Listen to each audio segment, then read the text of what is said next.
up, guys? Welcome to another episode of Friday Night Chill. This is episode 19. Hope you're all doing well this week. I'm doing pretty all right. Tonight, we're going to be talking about Britney Spears' new memoir, The Woman in Me.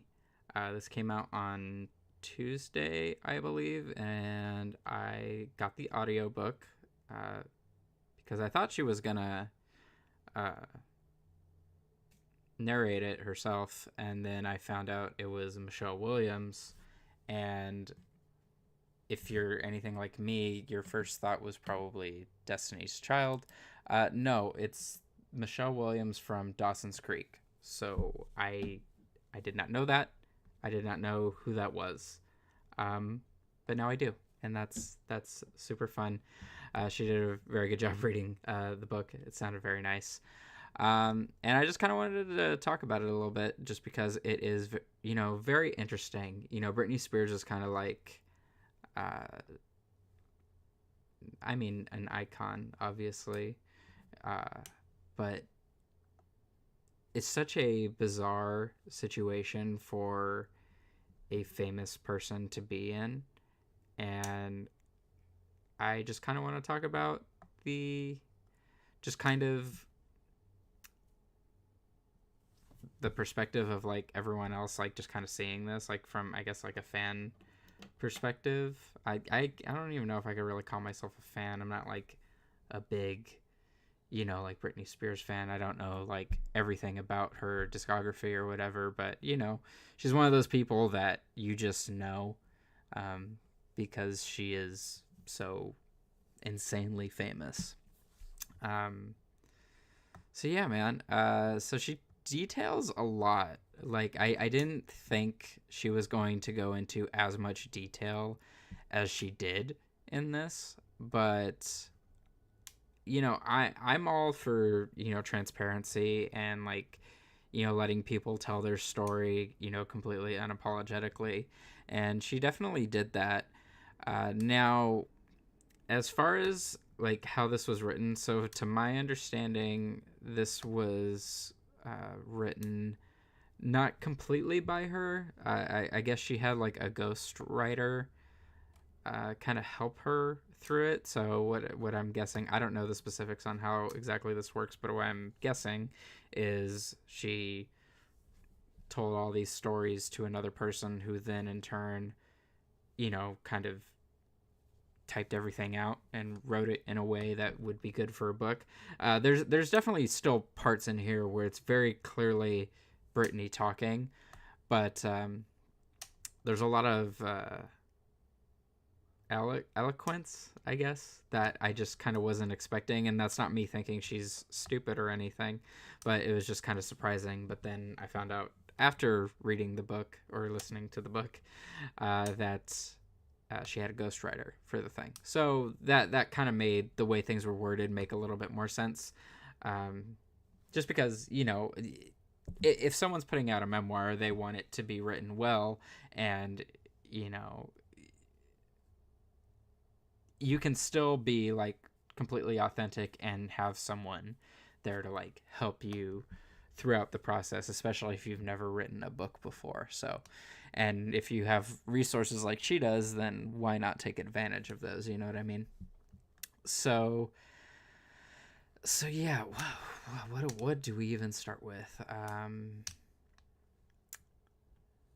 guess we just kind of go in chronological order, and I just kind of want to talk about some of like the standout moments for me. There probably won't be very many or very much, but I just kind of wanted to talk about it just because it was something I did this week and thought you guys might get a kick out of that, because I know a lot of fellow queers in the Ranger community follow me, and if there's one thing a lot of us have in common is we all probably really like Britney Spears.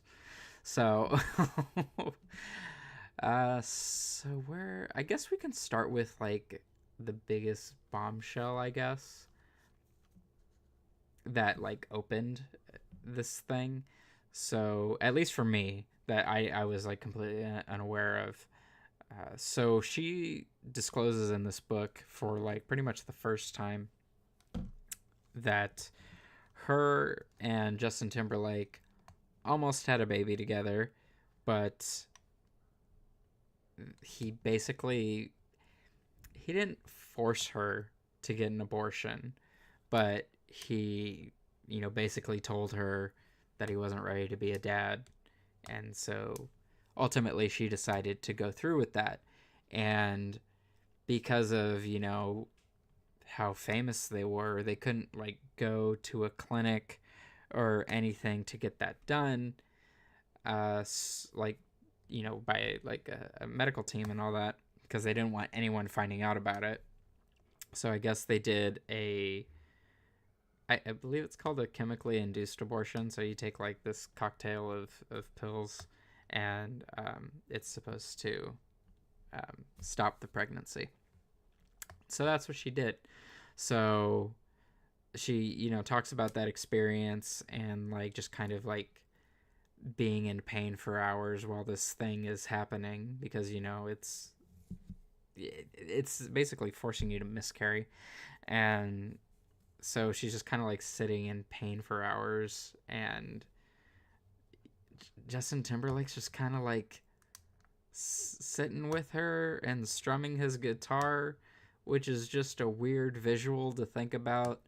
And I gotta be honest, Justin Timberlake does not come off the best in this book, but I think this is just a long time coming for him, because I think he's built up a lot of bad karma just between what he did with Britney Spears and what he did with Janet Jackson in the early 2000s.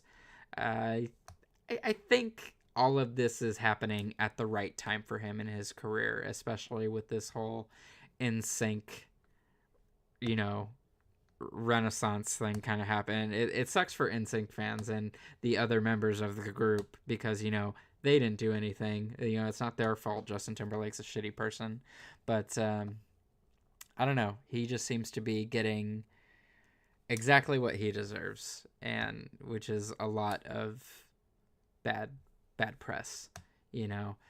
Because for the longest time, what I can remember most about this time, when Britney Spears and Justin Timberlake were together, I would have been like, this was like 1998, 99, so I probably would have been 7 or 8. So not really too familiar on, pop culture and celebrity gossip and all that type of stuff. It was all very surface level stuff. I just knew most of these people from their music because that's what was on the radio. So I wasn't paying attention to like scandals and them being in relationships and stuff, because I was just a kid. But what I do recall is Justin Timberlake being the victim, and I remember that very vividly. That he was just always like very coddled, and everyone was just like, "Oh yeah, we don't know how Britney could have like broken this boy's heart or whatever." And you also find out in this book that there was infidelity from both of them, but all we ever really heard about was like how Britney cheated on Justin, and then we find out from her that it was her kissing another man. It was like a dance guy, and they like talked it through or whatever, and it was this whole thing, and they seemed to get past it.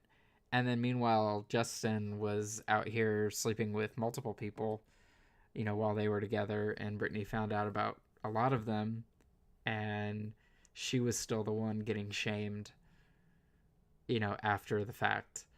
And I don't know, man, it was weird, kind of remembering the late 90s and early 2000s, and the way misogyny was very publicly on display whenever it came to celebrities. And Britney Spears was like the prime example of that, because a lot of her career was getting targeted with that stuff.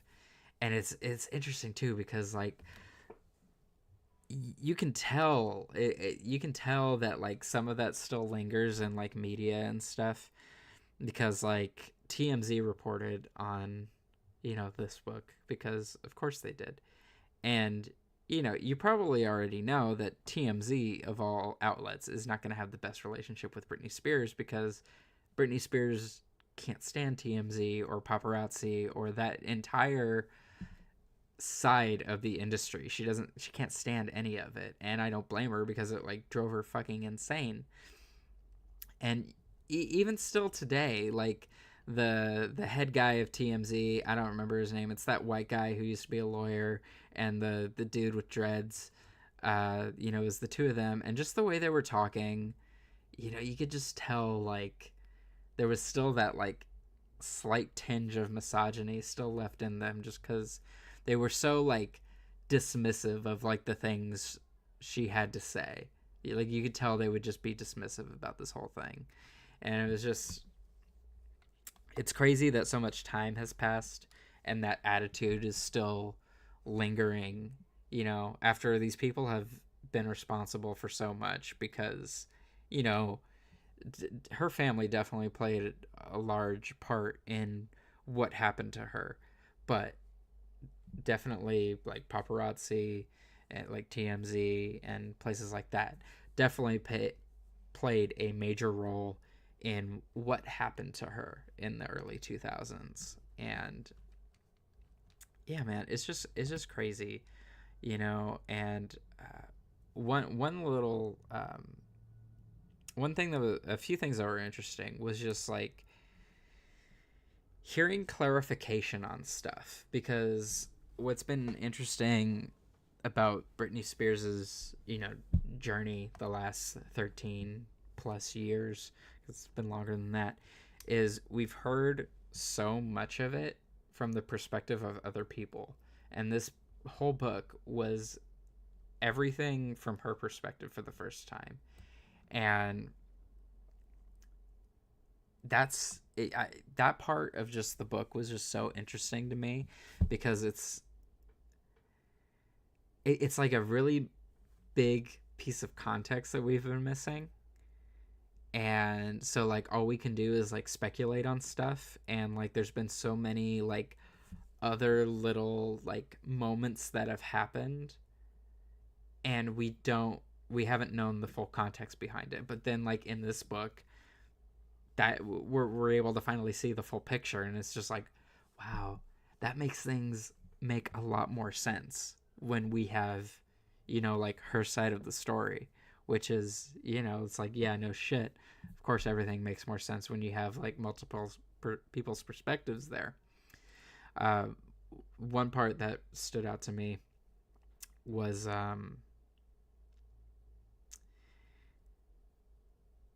she talks about being pregnant. I think it was with, I can't remember if it's her first or second pregnancy. I mean, they were both very close together, so this is around the same time anyway. But she talks about being pregnant and uh, talking to one of Jamie Lynn's co-stars from Zoe 101. I think it was Nicola. Sorry, let me Google it really quick. Nicola. What's her name?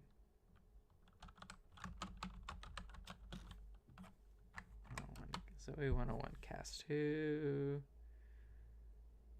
Alexa Nicholas. There you go. Alexa Nicholas.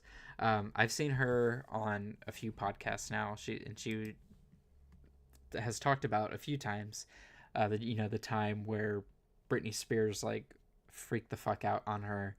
And now we found out in this, book, the reason she freaked out on what's her name? I already forgot it. Alexa, is because, well, she was hormonal and pregnant, and Jamie Lynn basically lied to her, and she actually like apologizes to Alexa in the book, and she apologizes to actually a few people, which is interesting.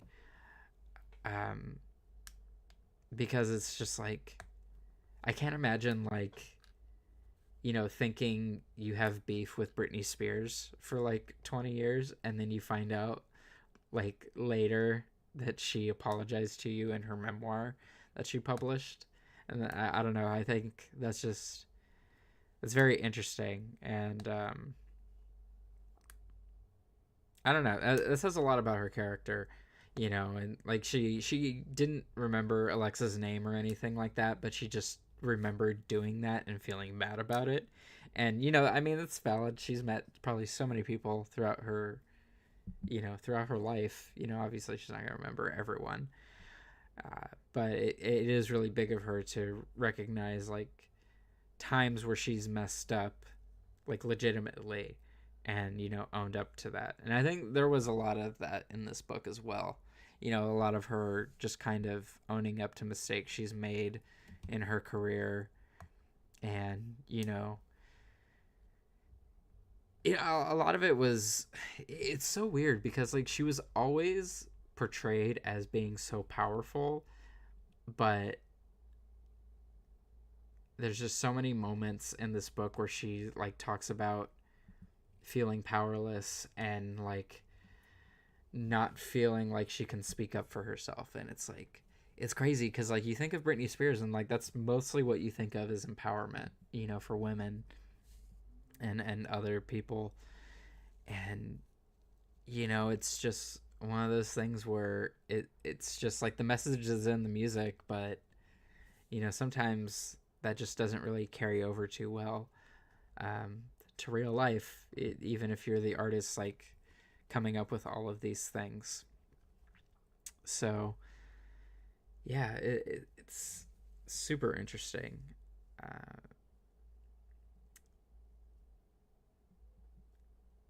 she also mentions the conservatorship, which I didn't think she would at all. I thought, it was kind of gonna kind of get. I thought we were kind of like dance around it, if I'm honest. But no, she went full force directly into it and talked about the entirety of it. And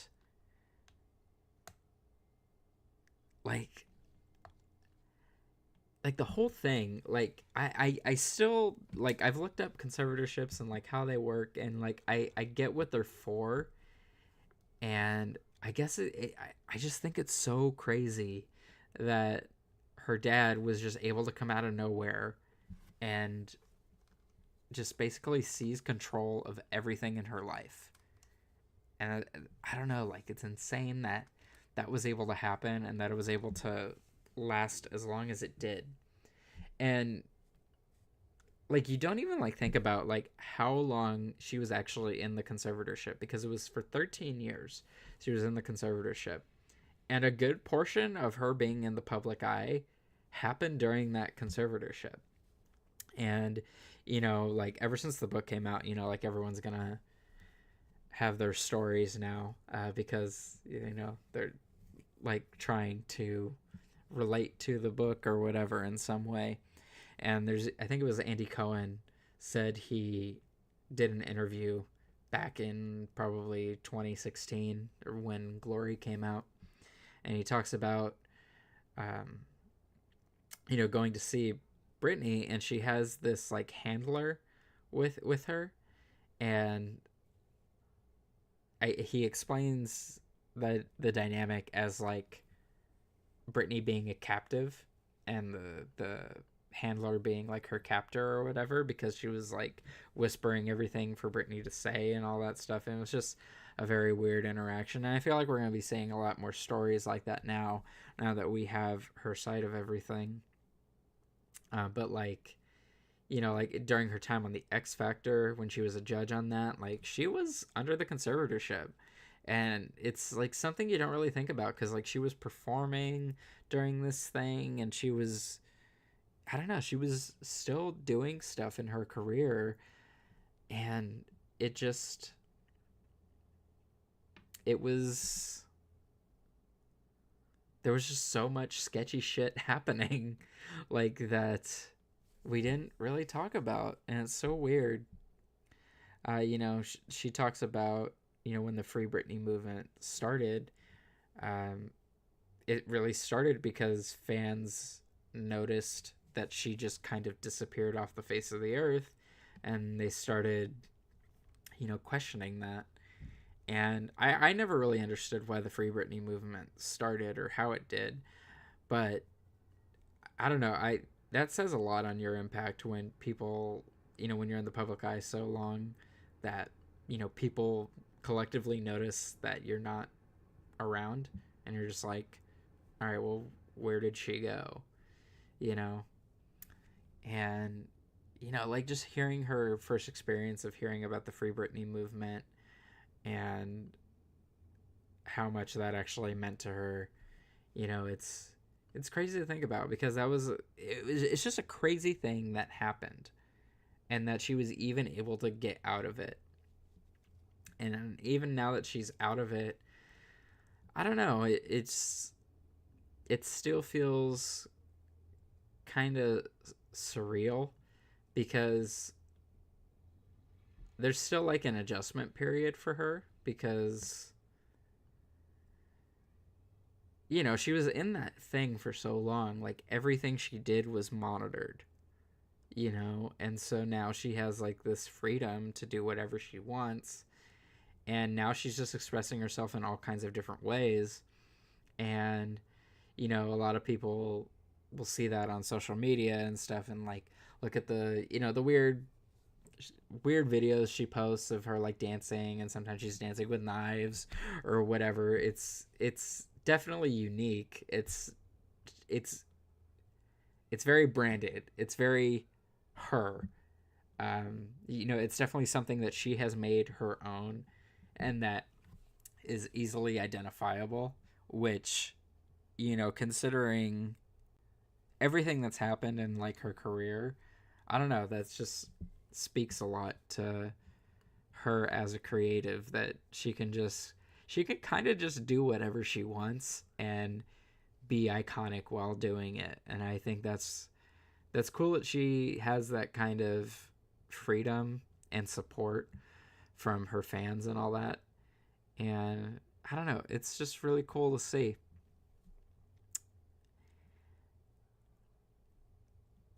Now, she doesn't really speak about like making new music or anything like that. I mean, she talked about actually the I think it's Hold Me Closer with Elton John, the first song she did after the conservatorship ended. And she actually touched on that, which was again unexpected. I was not expecting to hear about stuff so recently. But, she talked about that whole thing and kind of like getting back into, doing music again. And she kind of like talks about it in a way where it's more like I don't know, it's just more like a casual hobby kind of thing. And I think that's, you know, it's one of those things where it's like good for her, because I think a lot of people, there are some people out there that were like, yeah, we want Britney to be free so that way she can make new music and she can like create and do all this stuff again. And, I think some of those people like missed the point of the whole, movement of Free Britney. The whole point was just giving her the freedom to do whatever she wants. And I think she's kind of at a point in her life where, just kind of being in the music industry just kind of is not the most important thing to her. It's one of those things she could kind of just casually do, and it's kind of that. Or it could just be a thing where like making music is just a hobby for her, just something she does to express herself. And because she says very explicitly that she still finds joy in music. It's like her one source of, peace in life, basically. And so I don't think she'll ever like fully walk away from music completely. But I think there was a perception when she, left or got out of the conservatorship, that meant there was going to be like this triumphant return, and Britney was going to come back into the music industry and like put out all these bangers and stuff. And she's like trickled out a few releases here and there, some better than others. Some are just like remixes of old songs, but she's just kind of doing whatever. She's just kind of focusing on being a mom and just kind of like readjusting to having her freedom back, which, considering the circumstances, you can't blame her. And I hope she kind of takes all the time she needs, and, she can kind of just do whatever she wants. Maybe she'll come back in like 5 years and she'll put out like a new freaking album that will be, breaking records and trending and, making new trends and stuff for people in pop to follow. And I don't know. I'm really happy for her. I'm really excited for her, to be at this point in her life, because she really had to go through hell to get here. And, that's, I don't know. That's just really nice to see. There's a lot of fucked up stuff going on in the world. And, it can be really easy to, I don't know, forget that sometimes things don't, work out completely shitty, and that things work out for the best. It's just sometimes people really got to struggle first before they finally get to that place. And there's no real rhyme or reason to it, but it's just, I guess, a part of life. And, luckily, despite family history that she had, she was able to overcome all of that stuff before, bad stuff happened to her. So, but yeah, guys, I just wanted to, just kind of give my quick little thoughts on this book tonight. I didn't really have too much to say. Nothing that, most other people haven't already said. But I did kind of want to talk about this a little bit because I thought it was a fun time. And I'm probably going to listen to it again, if I'm honest. Just to, fully absorb, everything that's in it. Because it is a lot. It is a lot. But the main takeaways are that Justin Timberlake ain't shit. Her dad ain't shit. Her mom ain't shit. And Jamie Lynn ain't shit either, but Britney still has some love for her for some reason. But, happy that she can feel that after all of the, all of that stuff. But I don't know. Jamie Lynn doesn't seem like she ain't shit either. So, but yeah, guys, I think we're going to cap it off here. I know it's a bit shorter, but I don't really have much else to say. So before we end the show tonight, I do want to, just do some housekeeping notes for you guys, I guess, for the show. I think we might be leaving this live stream format, and we might just be switching to a more pre-recorded type setup, something I can just kind of do a bit more casually. I think I was doing the live stream format because it was familiar to me, and it just seemed kind of easier to do it that way. But now I think I'm at a place where I don't know. It just feels like an outdated format. It's just something I kind of carried over from my old podcast, and I've kind of just kept it just for some sense of familiarity. So I think for considering this is the, next episode is episode 20. I think episode 20, we're going to have a bit of a format shift. So I think we'll be ditching the live aspect of the show, and I will be attempting to do a pre-recorded episode. And I think what I'm going to do is that we're going to take a couple weeks off so I can figure out what exactly I want to do, how I want to record that, and maybe if I want to have a guest on or something, I can do it that way. That's also part of it too. So that way I can open up the floor to having guests on the show, because I feel like it's a lot easier to have someone on the show when I don't have such a specific time slot every week. So I think that's something we're going to do, and I think it will be for the benefit of the show.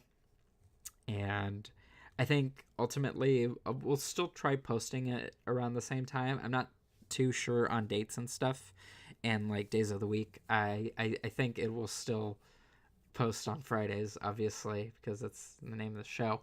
But yeah, I will let you guys know when those episodes, or what's going on with those episodes and stuff.